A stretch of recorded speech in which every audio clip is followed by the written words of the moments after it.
welcome our candidates for United States Congress. Former Representative Alan Grayson, District 9. His opponent, Darren Soto, is in D.C. and will be joining us via teleconference after his vote this evening. We have 3 candidates vying for a nomination in District 15. Ms.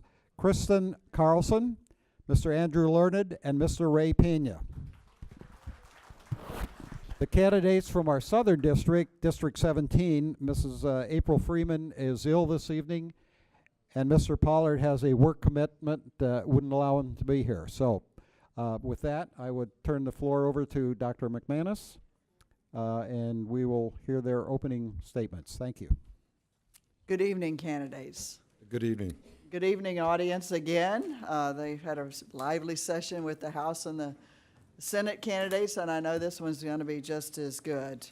You will have an opening statement of a minute. Congressman Grayson, please, your opening statement. Thank you all. It's great to be here, and I wanted to welcome all my fellow progressives. When I was in Congress, I was labeled the most effective member of Congress, the most productive member of Congress, and a standout congressman in a do-nothing Congress. My magazine was correct on both accounts. I managed to pass more legislation than any other member of Congress, and it was good, solid, progressive legislation despite the fact that I was working with the Tea Party in charge of the House. I passed more than 100 pieces of legislation.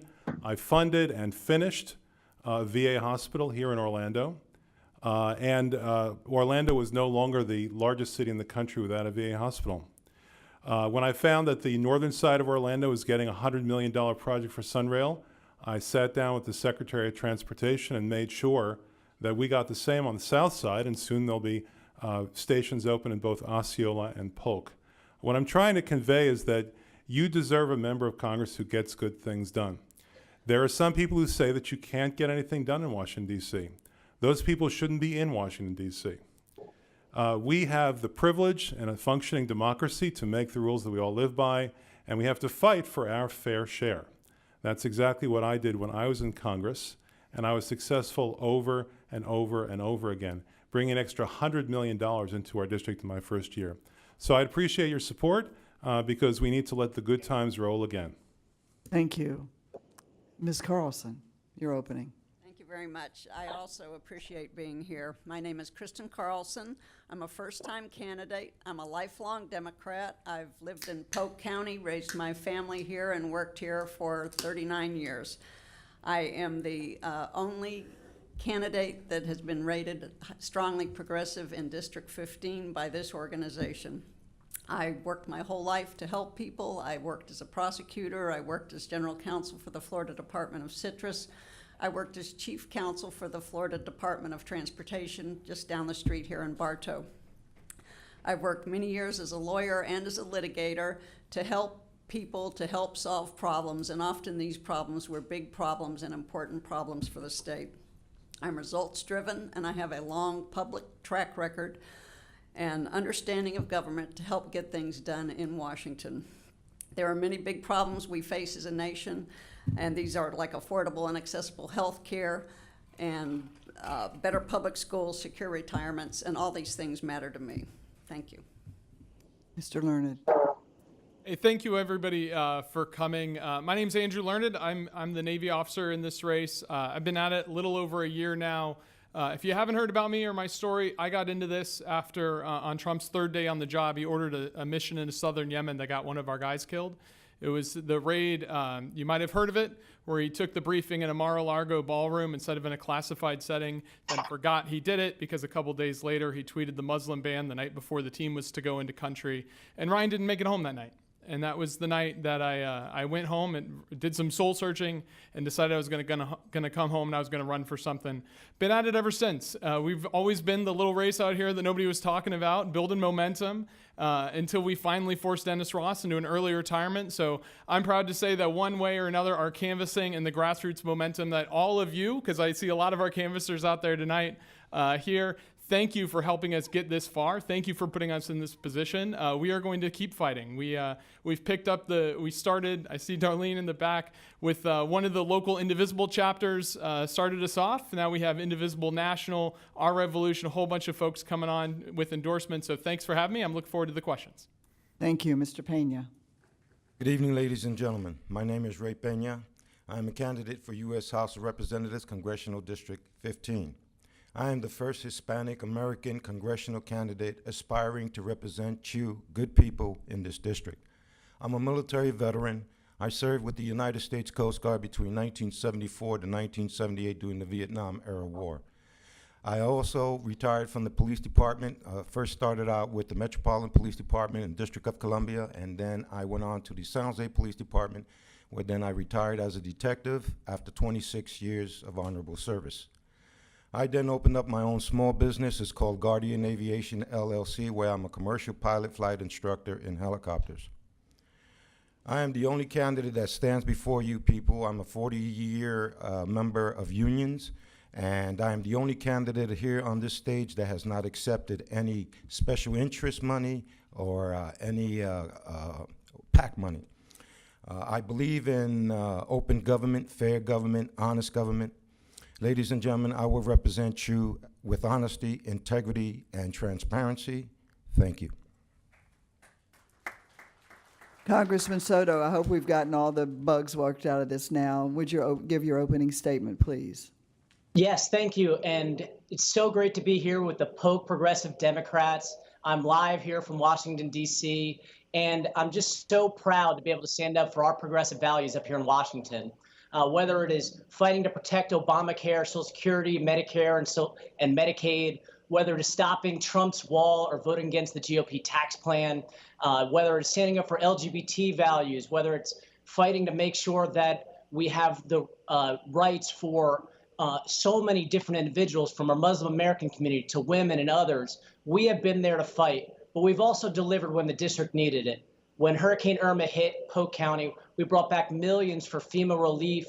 We helped out with the citrus greening problem with millions of dollars there, as well as making sure that when our growers had their groves devastated, we were able to help pass a $2.3 billion package that'll bring more than $1 billion back to Florida to help out. So when we needed it most, we stood up and we fought, and it's an honor to be here representing you all. Thank you. Now we'll begin our questions. You each have a minute. We will alternate between the District 9 and District 15, and sometimes we'll switch questions back on the other side and so forth. The first set of questions is for the candidates in District 9. We begin with this question, which was submitted by the Polk County Progressive Democrat Caucus. The question: how much money have you received from the NRA, and what is the current grade they have assigned you? Congressman Grayson. I've never received any money from the NRA. In fact, the NRA ran ads against me in 2010 when I ran for re-election. My opponent has been endorsed by the NRA. He received an A rating from the NRA when he ran for the House, and another A rating from the NRA when he ran for the Senate. Congressman Soto. I have never received any money from the NRA, and I have a current grade of D from the state.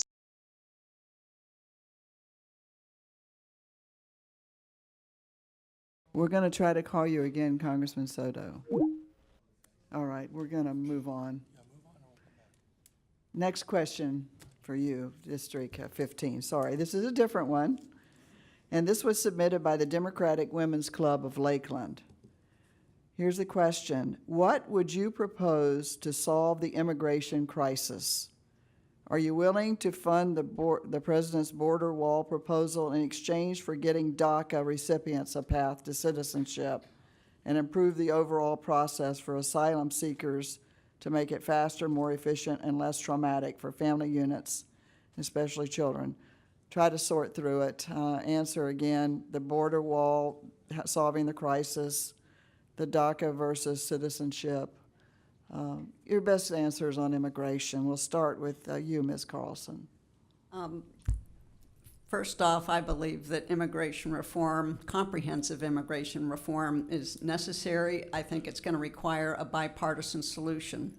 I do not favor the border wall. I think there are far more modern techniques that are less expensive. We're not going to be confiscating everybody's property along the southern border of the United States and paying eminent domain prices for it.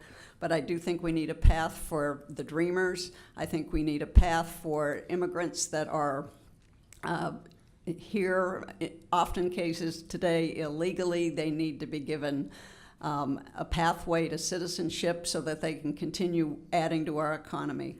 I would not compromise on the border wall. Thank you, Mr. Learned. You know, I'm certainly not going to start by saying that what we need to do is compromise. We should be able to make sure that we keep families together and we don't put kids in cages without building Trump's stupid wall. That's not a hard thing to say. And on top of that, I mean, this is not a complex problem. We were just talking to 15 Dreamers at the March for Our Lives the other day. These kids came here before they were conscious, and they should be able to stay here because they're as American as I am, and it shouldn't matter what color your skin is or where you come from. If you're in this country, you should be treated fairly, period. Thank you. Mr. Peña. Thank you. Ladies and gentlemen, over 80% of Americans approve that the DACA kids stay in this country, number one. Number two, I disagree with the wall. We have enough technology and drone technology that we can cover that border without having to spend billions of dollars on the wall. We could take that money and use it somewhere else in immigration reform. And I support the present policies that they have at the border for asylum seeking. The only thing we need to do is just improve it. Thank you. Have him on the line now? Okay. All right, Congressman Soto, we're sorry for the technological problems, but you may complete your answer on the grade that you've gotten from the NRA, how much money that you've gotten from them. Thank you. I have never accepted money from the NRA. I had a D in the Senate. I have not gotten a grade in Congress, but I would imagine it'll be an F since we have supported a ban on assault weapons, supported a ban on bump stocks, and I support universal background checks. I would note that my opponent had the highest grade of any Florida Democrat while serving in Congress with the NRA as well. But I think the real key is most of us, we changed our mind after Newtown, after the devastation that we saw there. And I've been a reliable vote for gun safety since 2012, from serving in the Senate until now serving you in Congress. Thank you. So this next set of questions goes again to District 9 candidates. The Polk County Democratic Hispanic Caucus generated this question. Question is, how would you use your position to assist the people of Puerto Rico who still suffer from an economic and a hurricane disaster recover economically, and to help them recover economically? And this goes to Congressman Soto. Thank you so much. First, we need a Democratic majority so we could finally pass a second relief package. You cannot fund a $90 billion disaster with only $18.9 billion. We also have to get rid of PROMESA and allow Puerto Rico to be able to declare bankruptcy to discharge all the debts that are gripping the island. And we also want to pass economic opportunity zones throughout Puerto Rico to encourage jobs, as well as make sure that tuition and college access is available. But right now it's going to take more money, and this president has turned the page, but we will continue to fight both for my fellow. Congressman Grayson, same question. Well, I think that you have to understand how things actually get decided in Washington, D.C. in order to realize the answer to that question. Time after time after time, I avoided discrimination against Puerto Rico in legislation when I was in Congress, and I did so successfully by a number of different means. Sometimes I had to go and sit down with the Republicans and talk it through with them. Other times I had to shame them.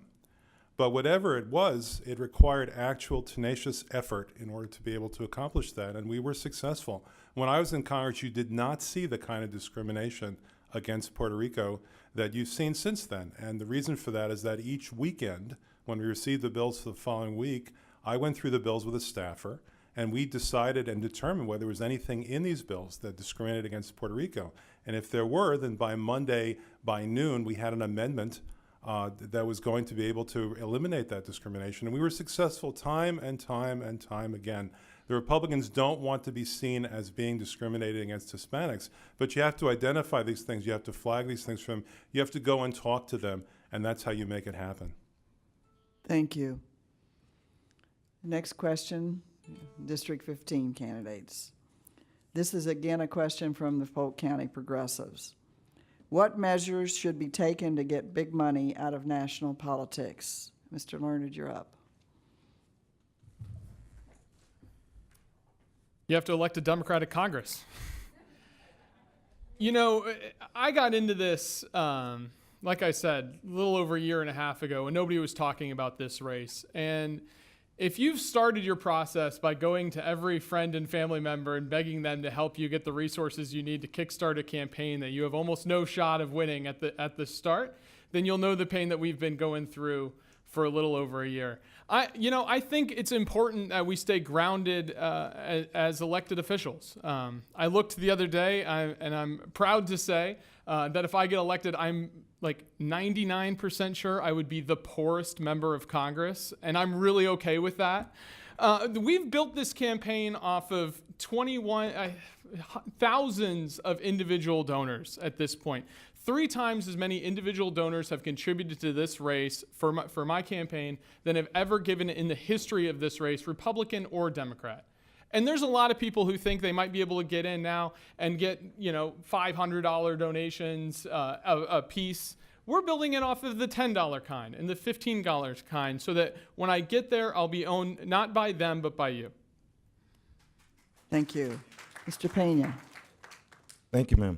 Ladies and gentlemen, I am the perfect example of why we should turn Citizens United against the FEC. We need to overturn that case right off the bat.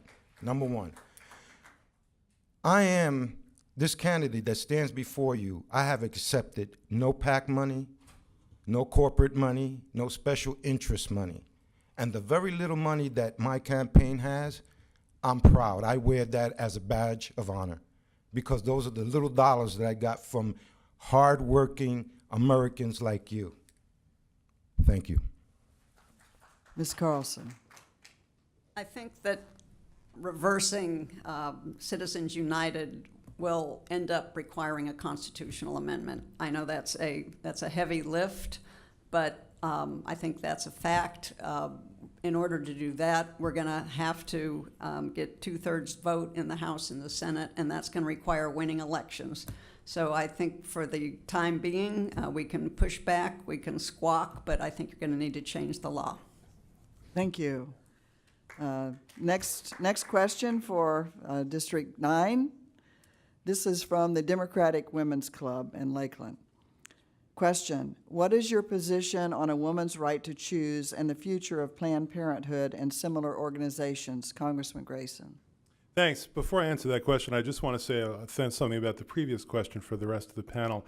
I am the only member of Congress elected in the last 2 cycles who received most of his money from small donors. We've created a new paradigm. 500,000 people across the country have opted in to receive our emails, and we received contributions from more than 100,000 of them and raised over $17 million in the last 10 years. This is people power in action. My Save Democracy platform, 8 bills that I put out, had citizen co-sponsors numbering more than 100,000, and in fact, I got 3 of those 8 bills passed by the House of Representatives before they were stalled in the Senate. So we don't need a constitutional amendment to do this. What we need is leadership. We need people who other people are willing to contribute to on a mass basis, the way we saw in my campaign and the way we saw in Bernie Sanders' campaign. That is the new paradigm. With regard to your question, I think that my record speaks for itself. I have been vehemently pro-choice, and I've said that the most fundamental right of all is the right to control your own body. I don't have any right, nor does anybody else have any right, to tell a woman what to do with her body. And I've stood on that principle adamantly. I had a member of Congress say to me in an elevator once, "How does it feel to have killed so many babies?" I said to him, I've got 5 children. They're doing fine. Thank you very much. And you have to stand for principle. Now, my opponent, Darren Soto, Darren voted for a bill for mandatory transvaginal ultrasound for all women. I think that's a disgrace. He voted for a bill to prosecute every abortion as murder. So there is a clear difference at this point between my candidacy and his candidacy on this issue. Thank you. We'll have to come back to Congressman Soto when we get him again on that question. Meanwhile, moving on to District 15. This question is from the Rainbow Ridge LGBTA Caucus. Here's the question. Would you support and or co-sponsor non-discrimination legislation that would make it illegal to fire someone or deny them housing because of their sexual orientation or gender identity or expression? Mr. Peña. Absolutely, yes. Thank you. To the point, yes. Ms. Carlson?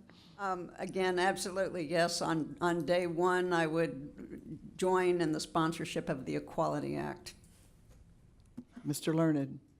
I completely agree. I would add that because we've been outspoken on this issue for well over a year now, I'm proud to be endorsed by the statewide LGBT caucus. This is an important issue for me. I was knocking doors for Kevin Beckner when he ran to be the first openly gay county commission candidate here, or just next door in Hillsborough County. That was back in 2008, because this fight wasn't won this year. This fight has been going on for decades, and we have to live that legacy. We need to fight for it every day, because they're coming for these rights. They're coming for these rights, because while the three of us are going to agree on the principle of what we're doing, we have to keep fighting because the other side is trying to take these values away from us. There's another room somewhere just like this one where they're talking about how they're going to peel this back, and we have to be pushing forward, or else we're going to let them win, and we cannot let them win. We've done that for too long, and we have to keep fighting. Thank you.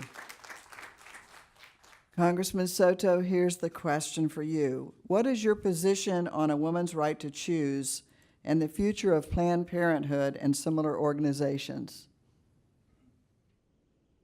I believe in a woman's right to choose, and I've had Planned Parenthood's endorsement in my last now 6 elections, and have 100% voting record to allow women to have the right to choose, because it's their constitutional right. When I was in the state Senate, I fought to defeat the 24-hour waiting period bill. Earlier this year, I marched with women to fight for the right to choose when there was an attack on Title X, and now with an attack to try to take away Medicaid funds from Planned Parenthood, and I'm honored to stand with them and have their support in this race. Thank you. I'll ask this question of our Congress members.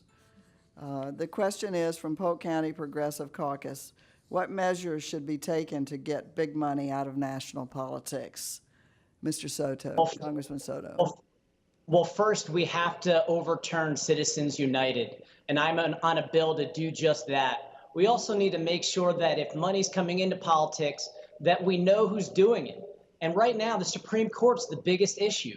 They allowed through Citizens United for corporations to be people and be able to spend unlimited money while just cutting unions off at the knees with AFSCME v. Janus. I'm proud to have AFSCME support and the AFL-CIO support, because we need to make sure that we're also letting people through unions or directly be able to make their voice heard. And we need campaign finance reform to get big money and get the people back into it.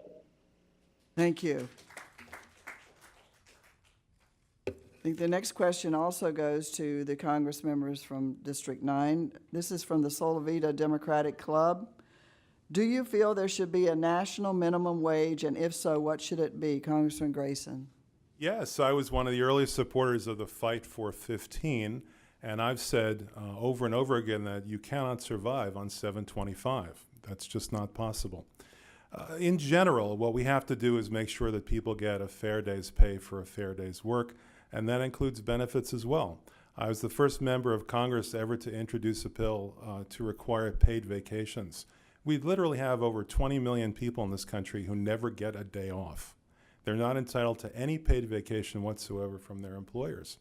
So I think that has to change. And one of the big differences that you see between how we treat our working people in this country and how we treat others is in exactly that. It's not just compensation, but it's benefits as well. Last year, there was a decision in Italy that paid sick leave applies when your dog gets sick. I'm not saying we need to go that far, but I am saying that it strikes me very strange that my 5 children are required to come home from school when they're sick. I have to go and pick up my 5 children and when they're sick in school. But if an adult gets sick, that they're required to work. They're required to work even if they work in a restaurant. They're serving other people. They're required to work even if they work in a hospital and they're trying to cure other people.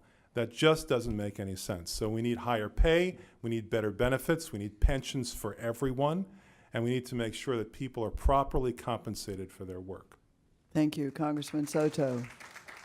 I'm proud to be a co-sponsor of the minimum wage at $15 an hour, but it's more than just that. American families are falling behind in the middle class, so we have to make sure to have better access to college. I'm on College for All to make our community colleges free for those who qualify by a financial need.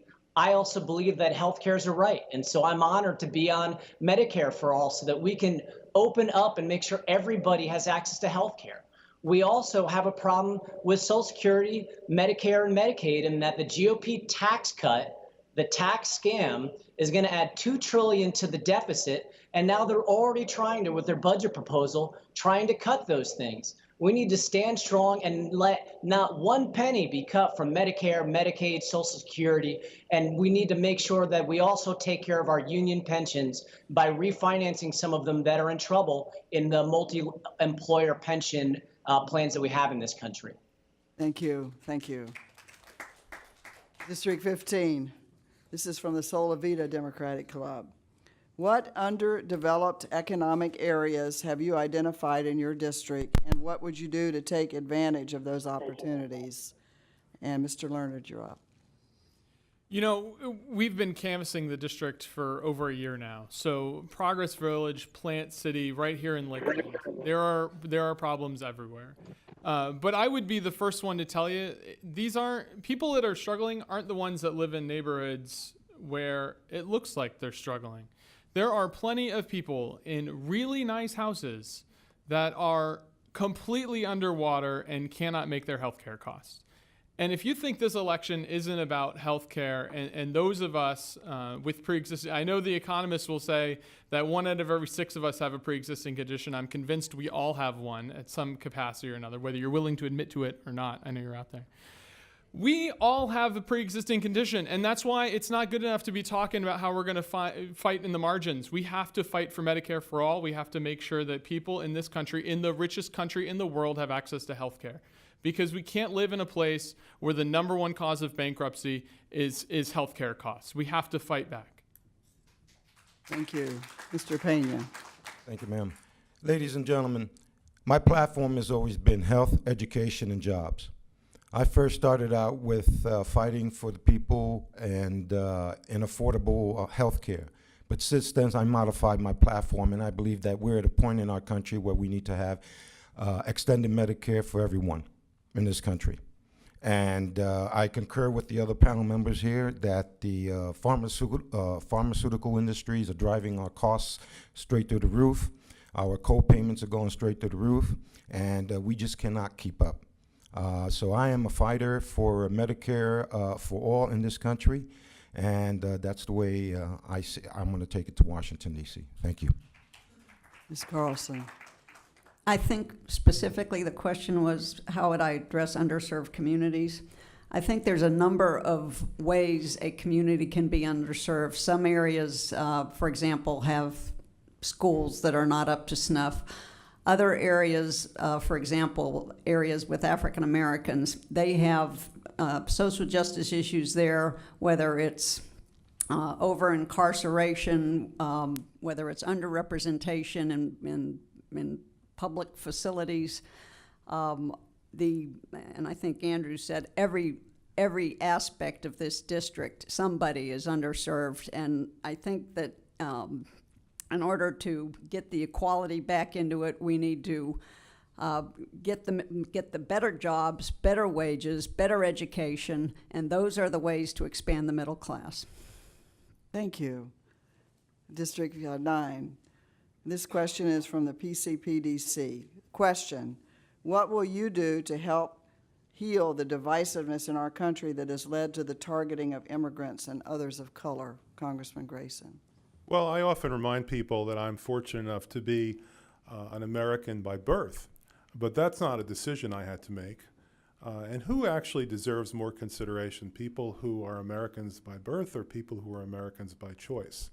We are honored, in fact, even flattered, to see people all over the world who seek to be Americans.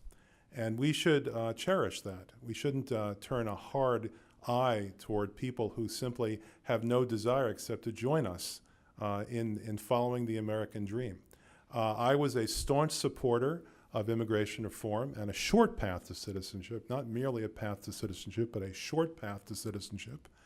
I also voted in favor of the Dreamers and the DREAM Act itself. I think that this is a nation of immigrants. My mother was an immigrant. My ex-wife was an immigrant. We're all the children of immigrants, and we're all the children of God. And we need to treat each other like that, with respect and with the consideration that we all deserve. Thank you. Congressman Soto, did you hear the question? I did not. Can you please repeat it? Yes, I will. What will you do to help heal the divisiveness in our country that has led to the targeting of immigrants and others of color? Well, first of all, comprehensive immigration reform would go a long way. But I went down to Homestead just recently. I'm sorry, sir, we've lost you. Sorry. Next question for District 15. This is a question from the Lakeland Democratic Club. After the primary, how will you overcome the large campaign funding advantage of your Republican opponent, Ms. Carlson? I'm not sure there's going to be a fundraising, you said there was going to be. How will you overcome the large campaign funding advantage of your Republican opponent? Well, right now there is no funding advantage by a Republican opponent. We intend to continue raising aggressively, and there's no funding. Well, we've outraised the Republicans, so I'm not anticipating that. I mean, I'll continue to be aggressive. That's all I can say. Right. Thank you. Mr. Peña.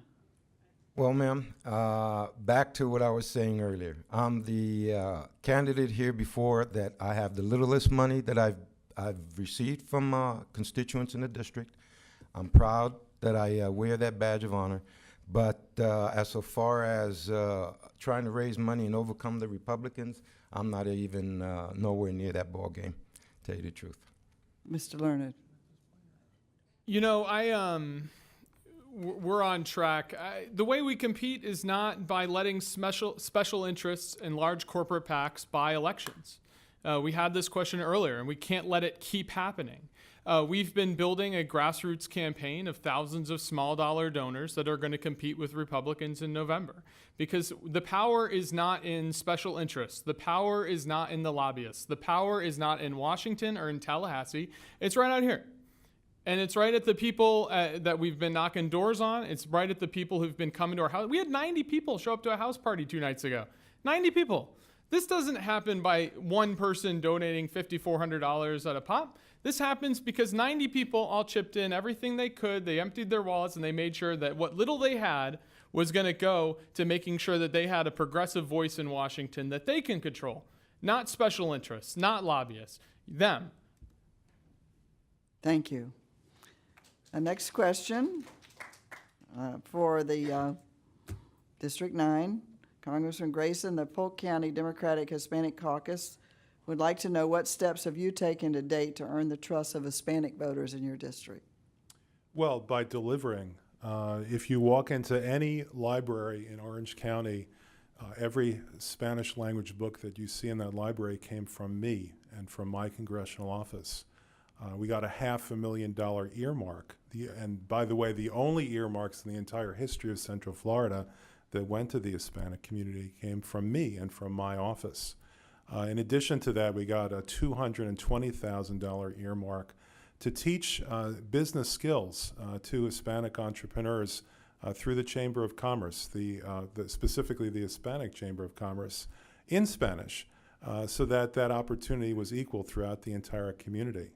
Over and over and over again, I have delivered. In Osceola County, the neighboring county, more than half of the houses fell into foreclosure during the housing crisis.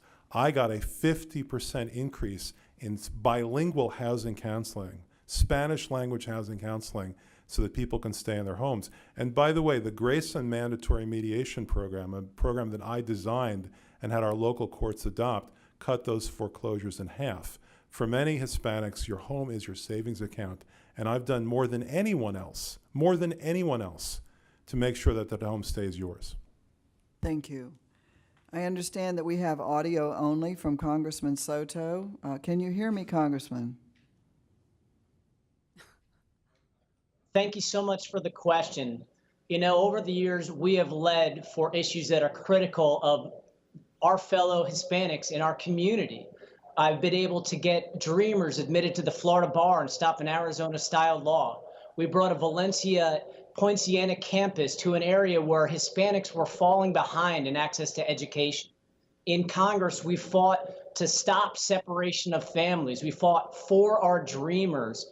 And we have gotten 5 extensions for housing for my fellow Puerto Ricans who've escaped Hurricane Maria and come to our area. We've also worked on getting more high-tech jobs for the area and bump up in affordable housing, 2 key issues affecting our community. But overall, it's the fact that it's important to understand our community and understand the needs, whether it's affordable housing, whether it's immigration, whether it is helping out back in the island or here, or whether it is making sure that when push comes to shove, that I'm going to be standing by you all like I did when I fought for disaster relief. Thank you. Next question for District 15 candidates. The Democratic Women's Club of Lakeland asks, what is your position on legalizing marijuana at the national level? Mr. Learned. You know, I've been saying for a while now we need to relook at the scheduling issue of it. This is something where not only are we using our arcane drug laws to go after our own citizens, especially our citizens of color, they're coming after us, and we're missing an opportunity here. We're missing an opportunity because other states that have embraced it have been able to invest in their education and in higher education and in universities like University of South Florida. We could be building better things if we could simply just tax this as the commodity it is, instead of giving it out and making all that money go to cartels and creating problems on the border. We should be legalizing it. We should be looking to do this in the future, and I'd support that. Mr. Peña. I wholeheartedly support medicinal marijuana.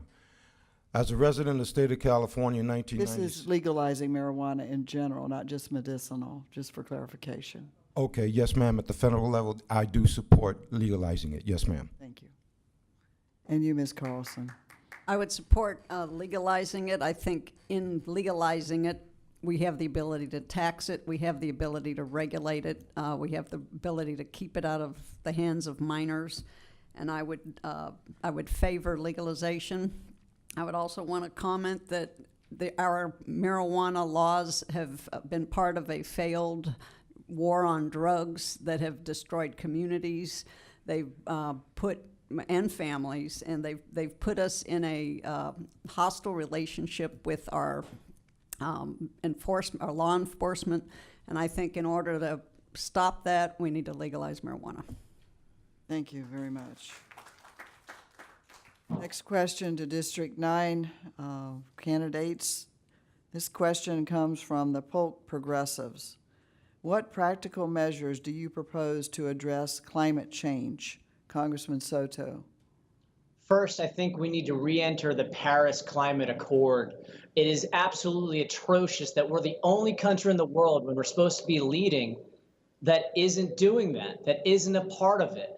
In addition, I support tax credits for solar and for wind and for energy efficiency. I also have signed on to a bill to get us off fossil fuels by 2035. It is killing our planet, and there is no planet B. And so I'll continue to support policies that come forward to boost all these different issues to make sure that we could go beyond carbon, beyond oil, so that we can have a better planet. Thank you, Congressman Grayson. Well, here again, I have something unusual. I have a record of accomplishment as a progressive Democrat on this issue. Not only did I vote for the only bill to actually pass the House or the Senate in the past decade that addresses climate change, the so-called cap and trade bill, but in addition to that, I actually got Republican and Democratic support to extend 2 key tax credits that result in $6 billion a year of conservation expenditures in the United States. One is a $1 billion a year tax credit for existing homes, and the second one is a $300 million a year tax credit for new homes for conservation expenses. And those are each multiplied by 5 because it's a 20% tax credit. Ask yourself, is there any other progressive anywhere in the country, in Congress, who can say to you that he passed specific legislation on climate change, on benefits, on higher pay, on equality, on justice, on peace? Again, you have to know how to do these things, but it's possible to do them. And on climate change, I think I'm the only one who can say at this point, I passed a bill to do something good. Thank you. Last question here, and then we'll go to our closing statements. This question for District 15 candidates comes from the Progressive Caucus. What practical measures do you propose to address gun violence? Mr. Peña. Well, ma'am, as a retired police detective, I've seen enough violence in the streets of the United States, and I think what we need to do at this point is, number one, that we need to strengthen our laws. We need to have a vetting process for all gun buyers in this country. We also need to strengthen the laws when it comes to gun shows. We have a lot of transactions of weapons between personal parties when these transactions should be held through the FFL, which is a federal firearm license holder, that then is reported to the ATF, which is the alcohol, tobacco, and firearms. So we need to strengthen those laws, and we need to start a vetting process, but I mean a strict vetting process for all gun buyers in this country. And for the people that are proven to be somewhat mental deficient, then they need to either surrender their guns, or we need to just go ahead and do a asset forfeiture on those weapons. Thank you. Ms. Carlson. I think that almost all Americans agree on some common sense gun controls. First of all, I think universal background check is important, mandatory, necessary. Bringing the Bureau of Alcohol, Firearms, and Tobacco into the modern age, help them digitize their records so that we can do these background checks and have it a comprehensive database. We need funding for the Center for Disease Control. Gun violence obviously has a mental health aspect to it. We need to research it. We need to find out what is happening in today's modern society that's causing this. Finally, we need to ban high-capacity magazines and ban semi-automatic assault weapons. Those are for military-grade use. We don't need them in our neighborhoods. Thank you. Mr. Learned. You know, I've been saying this everywhere I go. We need to move past career politicians, the good old boy networks and their politics of the past. And part of that means we need to stand opposed to proud NRA sellouts like Adam Putnam. They've been bought by the NRA, and we need politicians up in Congress who are willing to fight for common sense solutions. I am proud to have the Moms Demand Action gun sense distinction because for an extensive list of common sense, practical steps we can do, like banning bump stocks, gun silencers, and the rest. But this isn't a fight that we've done in this moment, right? This is something we were fighting when I was campaigning against Dennis Ross for the better part of a year. The day of the Las Vegas shooting, when 54 folks were gunned down in a concert, he was co-sponsoring a bill to deregulate gun silencers. which is not common sense. That's the opposite of common sense. That's what NRA sellouts do. That's not what I'll do when I'm fighting for you in Congress. I was a boarding officer in the Navy. I used to carry an M4 assault rifle and a 9mm against Somali pirates every single day on missions overseas. I understand this problem. I understand why we need weapons, assault weapons in the hands of our troops. We don't need them here at home, and we sure as hell don't need them in our kids' schools. Thank you. It is time now for our closing statements. You each have 2 minutes. And we'll begin with Congressman Grayson. Thanks. I want to begin with introducing Mike in the back of the room. Mike, raise your hand. There is Mike. Mike helps us to run a people-powered campaign. A few years ago, we had 68,000 volunteer phone calls in a single day for the benefit of our campaign. I'd love to see us break that record this year. If there's anybody here who wants to help elect a champion for justice, equality, and peace, someone who told the Republicans a few years ago that the Republican health care plan is don't get sick, and if you do get sick, die quickly, someone who passed more legislation and wrote more legislation than anyone else in Congress, and the only member of Congress to be elected in 2 cycles in a row who gets most of the money from small donors, then we want your help, and we need your help. And you will be proud to be working on this campaign.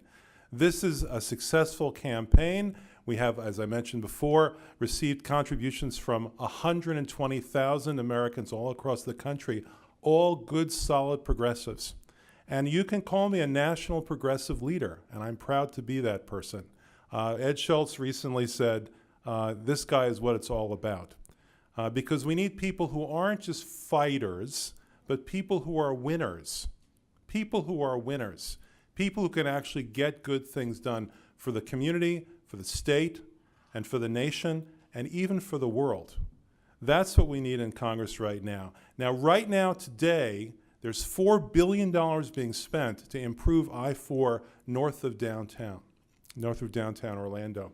How much is being spent to improve I-4 south of downtown? That's right, the answer is 0. And the reason for that is simple. Nobody here is fighting for you. Nobody here is able to bring home the bacon. I'll tell you this, when I was in Congress, I didn't just bring home the bacon, I brought home the whole pig. That's what you need. That's what we deserve. Don't accept anything less. Grayson for Congress. Thank you. Congressman Soto, you have 2 minutes for a closing statement. And before we finish this, thank you for hanging here with this technology issues we've had. It's my pleasure, and I'm your neighbor in Osceola County, and I'm honored to represent you all in Congress, before that in the state Senate, where we brought back a new Valencia College, where we fought for millions upon millions of dollars when Hurricane Irma hit Polk County. I was on the ground and led the letter to get disaster relief. I also brought millions back for citrus greening and also for our farmers in the area and our growers. We brought back over $4 million for our firefighters, for the Polk County firefighters. We brought back over $2 million for a healthcare clinic in Point Siena. Another $500,000 for Haines City for their firefighters. A little local, several of the cop cars that we got in Lake Wales. The list goes on and on and on of different things that we helped out with. But what I'm most proud of is when there's been injustice, I've been there. When there was a Muslim ban that Trump had tried to push, I went to the airport. When Dreamers fought with us to shut down the government, I was there. When they were attacking women and the Me Too movement rose, I stood by women against powerful men who sought to harass them. When there was issues with the LGBT community and getting rid of guidelines for our schools, I sent letters to Polk County schools to fight for everyone. When we saw Trump call Hispanics rapists and he fought to try to get a wall, I was part of the coalition to help stop him, to make sure that we're stopping separation of families. When I went down to Homestead, Florida, to fight against zero tolerance. And when Puerto Rico was decimated by Hurricane Maria, I helped get 5 extensions to fight for evacuees, who I now call my constituents. And so the key is, when there's been injustices, I have been there. When we have needed money, I brought millions back to the district. And you know this because I've been there with you all along. I've been there as your neighbor, as your colleague. I've been to all your events, and I have been able to go piece by piece, day by day, year by year to help make sure Polk County is a better place to live, and I'm proud of that. And it's an honor to be able to represent you tonight. And thank you so much for all your support. Thank you. Ms. Carlson, your closing. Thank you.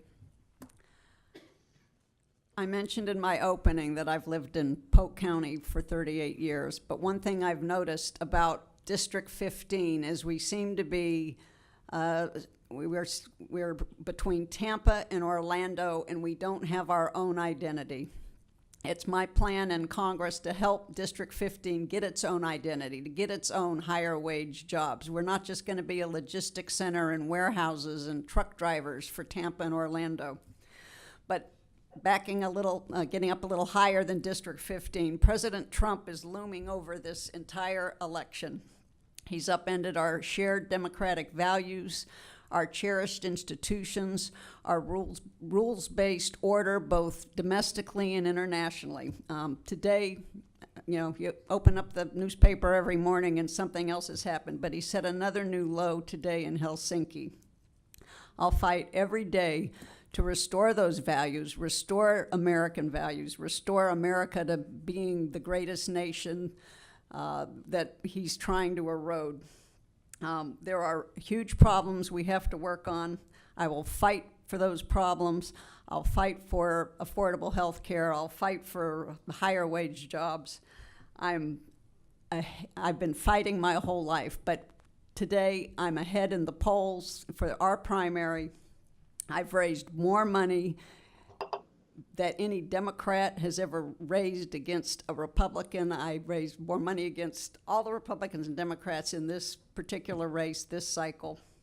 And I am going to win. I only came into this race to win. And I think that's what we need to do in order to flip this seat. And we need to flip this seat desperately to regain the House. Thank you. Mr. Learned. First of all, I think there's a couple things in there that just factually weren't true. But if you think that this election is going to be bought by powerful special interests, then you're not paying attention in 2018. Because this election is not about them, it's about us. It's about all of us coming together, small dollar folks chipping in to make sure that the rich and powerful, the good old boy networks and their politics of the past are not going to control us any farther. We can't let it happen. And that's why I've been in this fight with you for over a year. I was there with you for the Women's March. I was there with you when we were rallying for Charlottesville. I was there for the kids at Parkland. Because those were things that motivated me. Those were reasons that I got up in the morning. Those were things that kept me fighting.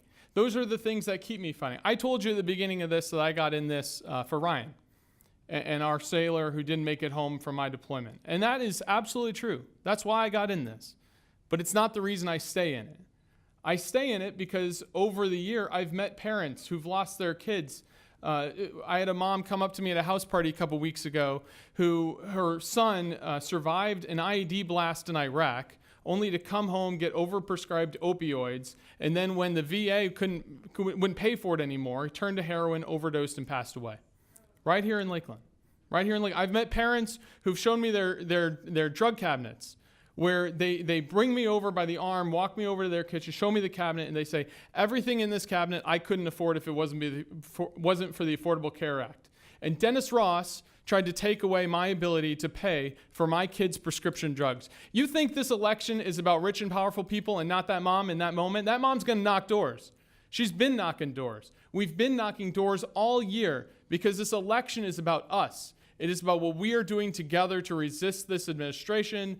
I have been proud to, like I said at the beginning, to have thousands of you supporting this race, more than have ever come out before. I am proud to have the endorsements from every single one of our local Indivisible chapters, the National Indivisible Group, who are one of the first 5 National Indivisible endorsements. Our Revolution Tampa Bay, Representative Kathy Castor. We're endorsed by everybody. We're all coming together to win this thing because we have to do this. We have to stand up and we got to fight. So thank you all for being here. I appreciate it. AndrewLearned.com. Mr. Peña. Ladies and gentlemen, thank you very much for coming. My name is Ray Peña, candidate for U.S. House of Representatives, Congressional District 15. You all know me. I was the first to file for this race back in February of 2017. You see me standing in front of the tax collector's office. You see me on First Fridays. I shook hands with you. We talked. We listened. You know how hard, how arduously I've been working out there to earn your respect. And in some cases, you've given me your signatures where I was able to attain 6,300 signature petitions. So ladies and gentlemen, please look at your candidates. Search their heart. Look at where they're coming from. I'm a fighter for you. Health, education, jobs, and infrastructure. And I want to represent you with honesty, integrity, and transparency. Thank you and good night. Thank you to all of the candidates. It's wonderful that you're running for office. As I said before, without people running, we don't have a democracy. Thanks to the audience for spending an evening informing yourself. Now you have a chance after we break here to volunteer for some of these candidates. And thank all of you for inviting me to be the moderator. I live in Pasco County. I can't vote for any of you, but I probably would if I were here. So anyway, it's been a real pleasure. What a great evening, Progressive Caucus, for putting this on. Thank you so much.